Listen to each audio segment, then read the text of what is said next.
What is up, Entre Nation? Jeff Lerner here, and in this very well organized and time efficient video, we are going to talk about being organized and very efficient with our time. It's a video about time management. Pretty important concept we're going to get into here. Let me just start by saying this. 13% of the people in the surveyable world, I won't say in the whole world because there were parts of the world that the survey didn't cover, but 13% of the people in the surveyable world reported themselves as miserable. And I suspect it's higher because there are probably some miserable people who are still self-conscious or insecure or embarrassed and don't want to actually admit that they're miserable. So let's assume it's more like 15 or 20%. Then you have what I would describe as an probably equally kind of sad and depressing statistic, which is that 80%, the vast majority of people are on the contentedness spectrum, I call it. They're somewhere between not totally miserable and not extremely happy. Somewhere on that spectrum. So 80% plus 90 or plus 13% is 93%. That means 93%, according to the, I think it's the, the Happiness Project, the Global Happiness Project. I forget exactly what it is, but it's like, I mean, there's TED Talks about it. It's like the major, compendium of all world happiness data. 93% are not extremely happy. They say that 5 to 10%, which I guess is about 7%, actually self-report as being extremely happy. And I would suspect it's not actually that high even, because the same thing that keeps some people from self-reporting as being miserable probably pushes some people to self-report as extremely happy who aren't. We like to tell ourselves things to make ourselves feel better, right? The point is, it's a very small percentage of people that are extremely happy. And I think that sucks. I think that's a tragedy. I think it should be more. And I think that the reason it's not more is because a lot of people, one of the reasons it's not more is because a lot of people don't have total clarity about what they can control in their lives to actually move the needle, to actually make an impact on their own happiness. A lot of people, frankly, I would say even one of the symptoms of unhappiness or any level of unhappiness is a focus or an investment in things that we can't control. So I thought, hey, I'll shoot a video about time management, because then we're talking about the one thing that everybody has total control over, right? 168 one-hour opportunities per week to get it right and do what you should do to maximize happiness in your life. So here it is, a video about time management.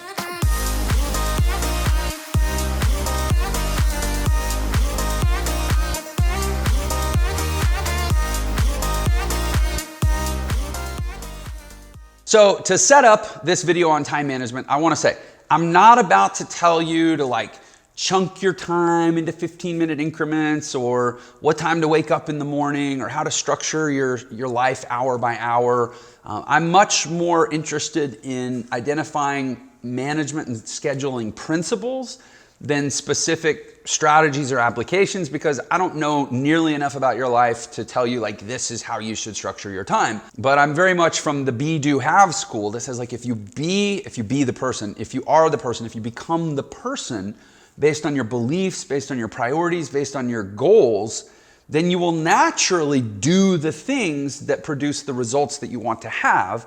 The doing of the things is the time management, right? So this is going to be a big video about, or a video that's really focused more on the be side. I'm like how to be, how to think, what to believe, what to prioritize that will naturally result in more of a focus on and an effort towards and an excellence in time management. Okay, hopefully that makes sense. And let me just say, this is what works for me.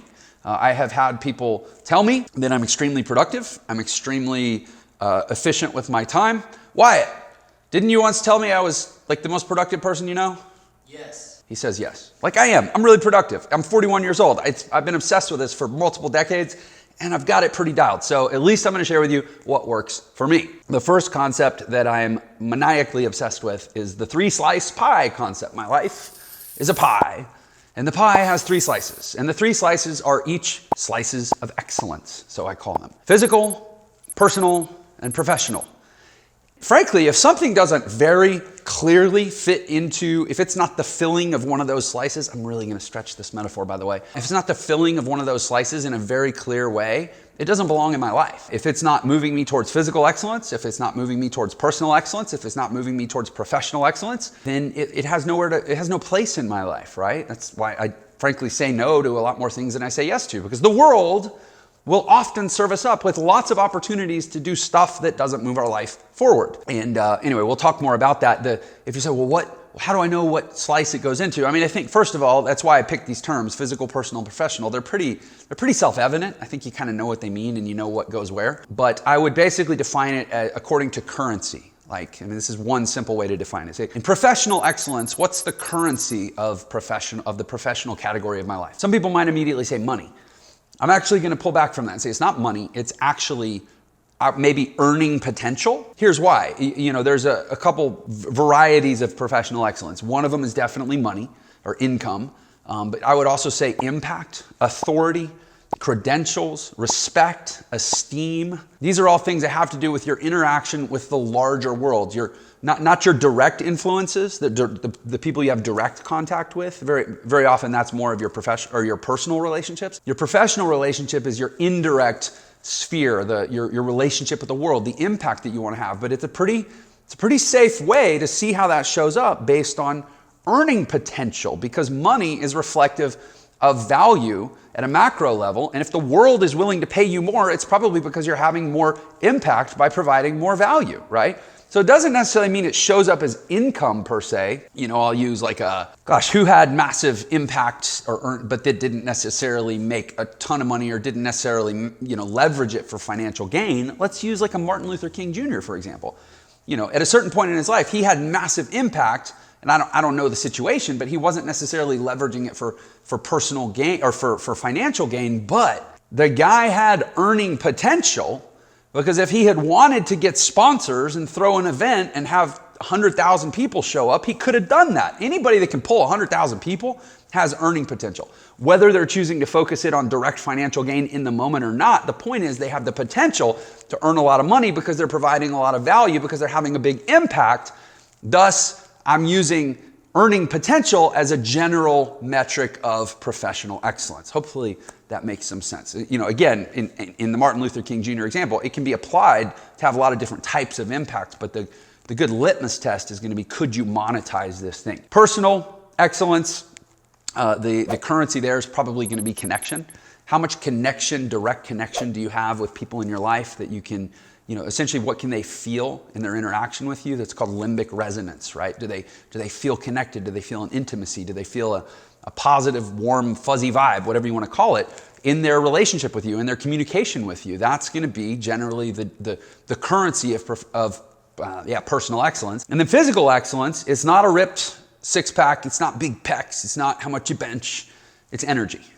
Typically, there's a lot of different ways that physical excellence shows up. It can be, meditative. It can be flexibility, yoga, gymnastics, Pilates. It can be, strength. It can be endurance. It can be stamina. But all of those you can generally ball up together and say they're going to show up as energy. An energetic life, somebody that's vibrant and very alive, that's generally going to be a high amount of currency in the physical excellence category, right? So you know where things fit, what slice of the pie they go into based on what the currency is that you would measure them in your life. So listen, if you're high energy and you're high earning potential and you're high connection, then you probably have a really full, balanced, awesome, tasty, sweet pie, right? That, I think I just explained why there's a pretty low level of extremely happy people, because it's hard. It's hard to get all those three parts of our life super dialed. It's like juggling, There's a relatively small subset of people that are really, really good at juggling three balls at once. We're kind of wired in twos as human beings, right? 2 legs, 2 arms, 2 hands, 2 eyes, 2 ears, 2 nostrils. So you introduce that third thing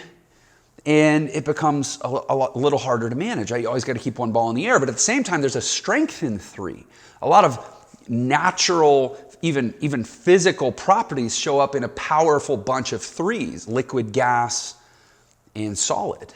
Width, height, and depth, right? The 3 properties, the 3 dimensions, right? What about the 3-legged stool, right? Two supports isn't enough to create a really strong base. The pyramid structure, even the triangle, very, very solid, structurally sound, right? So this willingness to do the extra work to create a strong base of 3 has a deep connectedness to nature and to physics and to life and to the world, to the universe. So, again, we can ground to it, and it's going to fortify our life. But just understanding life is a 3-slice pie. There's clear currency you can use to measure those 3 slices, and that just like juggling, the third ball is what makes it hard. Especially if somebody said, oh, I juggled, oh wait, I dropped one, but hey, at least I did it. No, that's not gonna make you happy. You wanna be really extremely happy in this world, you have to keep those 3 balls going for like years or decades, right? And if somebody said, hey, I want you to juggle 3 balls all day, every day for 40 years, that's tough. That's why most people don't do it. That's why most people are not extremely happy. So again, with the idea in mind that we want to focus on the things that we can control, and that time is the number one resource that we can all control for ourselves, and that we can all resist having controlled for us by anyone else. That's why the emphasis on time management, right? It's how we can do our best to build the perfect 3-slice pie in our life. Okay, so let me start with a principle. I'm going to take a principle and I'm going to multiply the principle times itself in a way that you don't see very often. A lot of people talk about the Pareto Principle, right? The 80-20 rule. The 20% of your efforts produce 80% of the results. Therefore, 80% of your efforts only produce 20% of the results, so you can get a lot more efficient, a lot more effective by identifying the 80% that only produce the 20% of results and getting rid of them and focusing on the 20% that provide the 80%, right? But here's the problem with that. It's not a new idea. It's not a unique idea. Anybody who's been through any basic amount of like corporate training or management training or productivity training, or even taken a high school level, home economics class or, life skills class, has probably been exposed to the Pareto Principle. So here's why it's not so powerful as it used to be. A lot of people are doing it, right? And unfortunately, or I don't know if it's unfortunate or fortunate, it just is what it is. In the world we live in, there's a diminishing return around principles the more widely adopted they get, right? In business, there used to be a lot of leverage in providing your sales force with cell phones, because now they could get more done. They could be more connected. They could be more networked. They could be more efficient in the field. But now every salesperson has a cell phone. Every salesperson is expected to be immediately responsive in a way that a cell phone supports. Therefore, your sales force doesn't have any natural advantage over any other by all having cell phones, right? The more widely adopted an innovation becomes, the less unique or differentiating the innovation is, right? So here's what I'm going to say we do with the Pareto Principle to make it as effective as possible, or to make it uniquely beneficial for us to utilize. Double it. Don't just say, what's the 80-20 in my life? Do the 80-20 rule, figure out the 20, cut out the 80, the lowest yield activities, cut out the 80, or at least minimize them, or delegate them, or automate them, or delete them. That's what my friend Adam, who I would actually argue with Wyatt and say, I think I'm the second most productive person we know, because my friend Adam's like even more productive than me. And he always says that. He's like, no, I don't want to do this anymore. I either need to delete it, I need to automate it, or I need to delegate it. So that 80%, you delete it, you automate it, or you delegate it.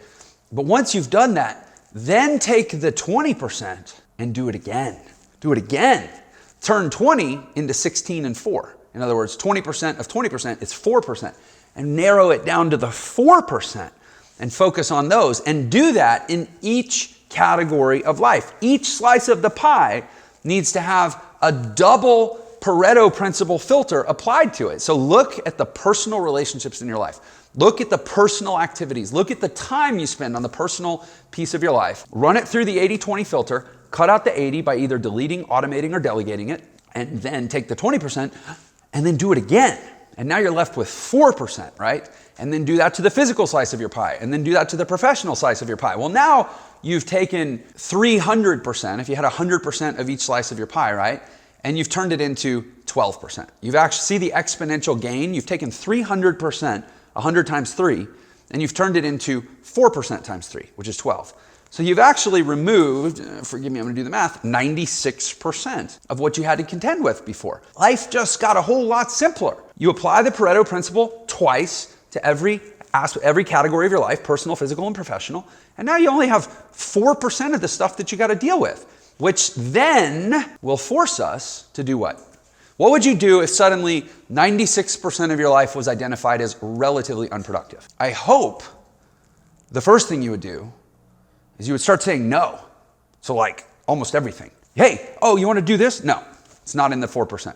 Hey, you wanna try this? Nope, it's not in the 4%. Hey, in fact, once you get clear on the 4%, you actually become pretty boring. Like 96% of your life goes away. 96% of your friends might go away. 96% of your time just got freed up. Life just got a whole lot simpler, and that's maximum effectiveness. Maximum effectiveness is about identifying the very specific, narrow set of activities that really move your life forward. In business, we would probably call these the revenue producing activities, RPAs. I talk about this all the time in my coaching.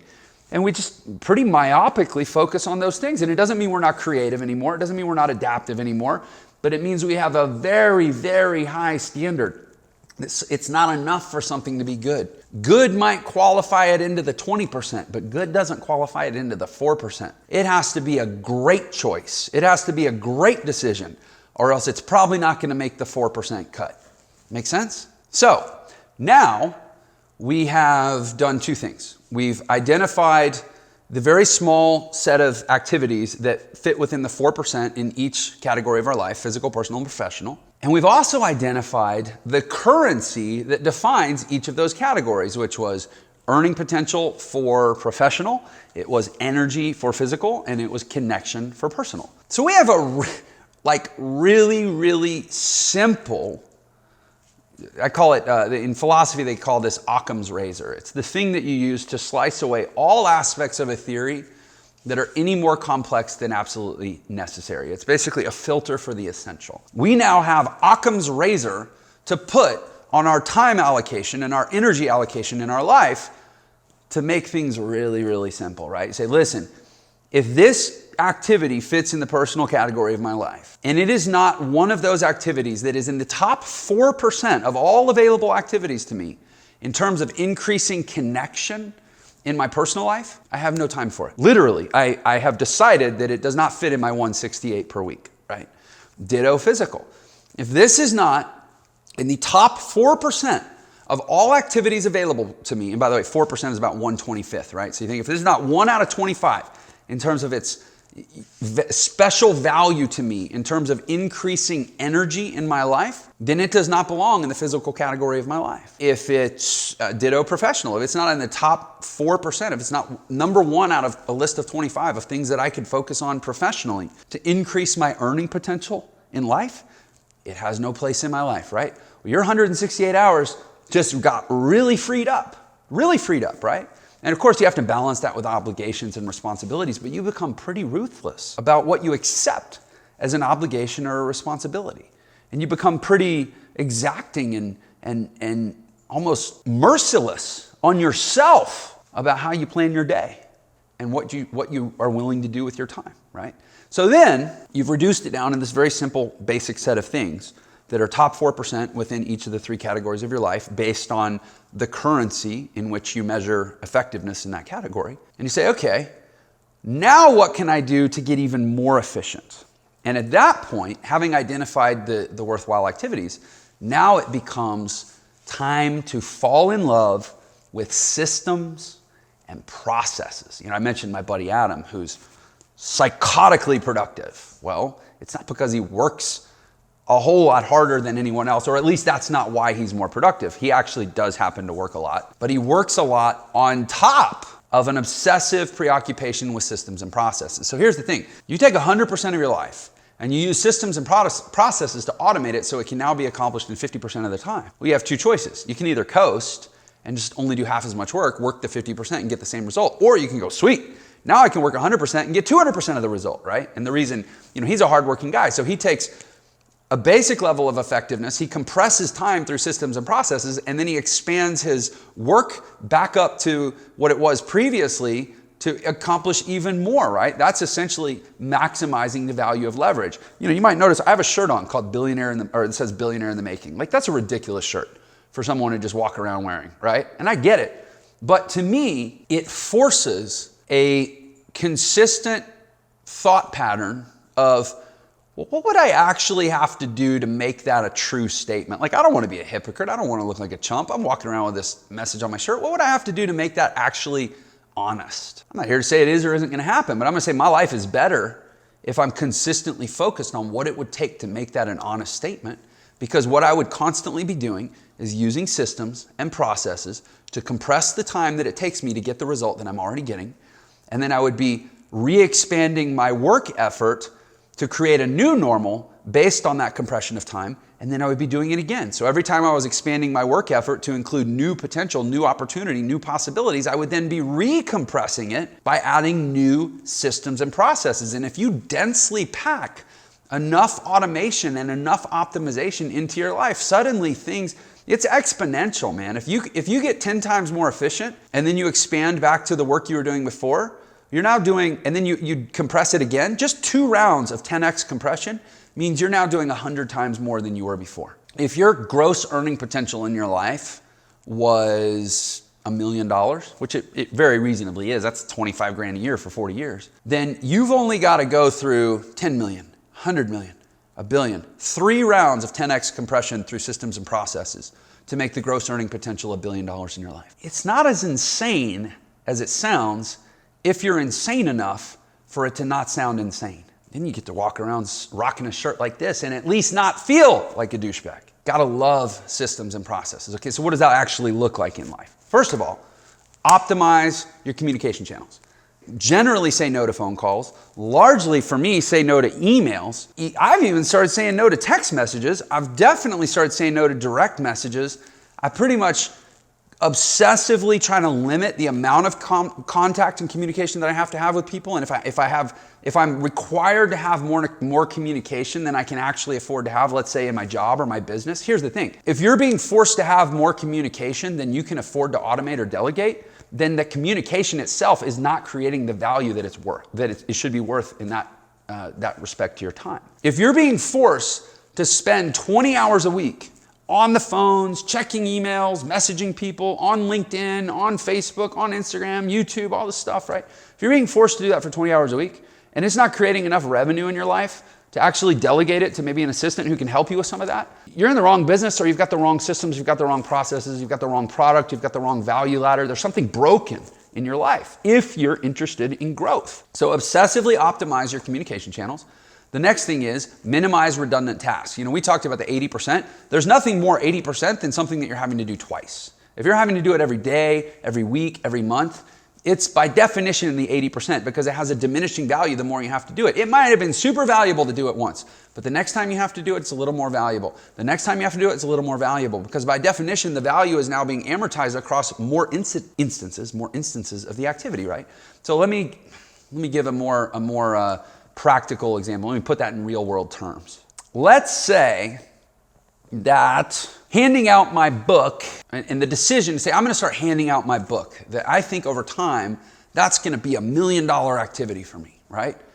Well, as soon as I make the decision to start doing the thing, it's now worth $1 million, right? So that means the very first time I do it, I did a thing one time to lead towards $1 million result. So I could reasonably go, man, that was worth $1 million that I did that. But it wasn't enough to do it once, was it? Now I got to do it again. Which means the next time I do it, I've now taken that $1 million result and I've divided it among 2 instances. So now each one was only worth 500,000. Then the next time I have to hand out my book, like let's say I'm going to, I'm doing speaking gigs, right? I go to a speaking gig. I say, hey, meet me at the back of the room. I'd love to hand out a copy of my book. And I go back there and I hand it out 5 times. Well, immediately I took that $1 million result and I broke it into 5 instances. So now each one at max is worth $200,000. And then the next week I do another gig and I got to hand it out 5 more times. Well, now each one is only worth $100,000. Every time I do the repetitive activity, I incrementally decrease the value of the activity in terms of the long-term benefit, right? So if I have to do something thousands of times, each instance of the thing is very low benefit. I got to automate it. I got to automate it or delegate it. I have to minimize obsessively redundant tasks in my life in order to maximize the time-benefit ratio of the thing, right? Hopefully that makes sense. And then the final, I don't know if this is a system or process or it's more an environmental condition to create the requisite focus on systems and processes, is you must absolutely dogmatically avoid mental malnourishment. Mental malnourishment is really easy to identify. Just like if you eat crappy food, if you're feeding your mind crappy stuff. It's gossip, it's negative news, it's reality television, it's any sort of negativity, it's It's, tabloid literature. It's just stuff that doesn't feed your mind. Just like eating empty calories is not good for your body. You say, well, I stuffed myself on sugar-free gummy bears that have, it's like, well, okay, great. You didn't stuff yourself with calories, but you still stuffed yourself with garbage. You're like, well, I'm full, but I only ate 100 calories. Yeah, but then what are you full of? If it only had 100 calories, was it full of chemicals? It's full of fillers. It's full of, petroleum byproducts. Who the heck knows what's in those sugar-free gummy bears, right? You didn't feed yourself with good stuff. And so that's the thing. A lot of people explain it to themselves like, well, it's not terrible. It's not violence. It's not murder. Yeah, but it's still garbage. Stop feeding your brain with negative stuff, right? And then you create the conditions where you can maintain the energy and the intensity necessary to focus on your time in the ways that I'm talking about. The bottom line is the key to time management is to be obsessed with time management. And the reason is there's a concept called entropy. Look it up. It basically says the world around you is constantly decaying and breaking down into simpler and simpler forms. Energy in a closed system, which, the universe is a closed system, naturally decays over time. That's why eventually we're all just going to be like smoldering rubble, right? Life is the opposite of entropy. Life is a process over time of actually increasing complexity. That's what makes it so amazing, right? So the only way to be alive is to be resisting entropy. And resisting entropy means getting so focused on time management that you don't allow at a mental level or a physical level. Have you ever noticed how there's like some 70-year-olds that seem like they're like 45? And there's some 45-year-olds that seem like they're 70. I guarantee you it has a lot to do with how obsessively focused they were at a certain point in their life on best habits and optimized practices. They may not have had those terms for it, but it's not an accident. You have to be obsessed with time management or else you're going to be naturally subject to the decay that's happening all around you all the time, like most people are. And that's why you have to be so on guard against gossip or negativity, because those are the mechanisms through which the mind naturally decays. Like hopefully this is like landing, like, oh crap, I might need to make some changes. If you're not already on board with what I'm saying get on board right now, or else where did I start with this conversation? I started with statistics, 13% plus 80%, 93%. It's probably an underreported number. It's probably more like 95 to 99% of the world is somewhere between miserable and only content. I want to get you into that tiny sliver, right? Maybe it's 4%. Maybe the 80-20 times the 80-20 also gives us the formula for extreme happiness. I don't know. The point is it's a small group of people and I want to get you there. That's what this video is about, all right? And I believe that time is the number one resource that we can control to produce this result in our life over time. So thank you for your time. Thanks for listening. Thanks for watching. It's not lost on me that this was a significant investment of time if you're getting to this point in the video and you're hearing me. I hope that it's been of value to you. If that's the case, I'd love it if you'd hit a like for me.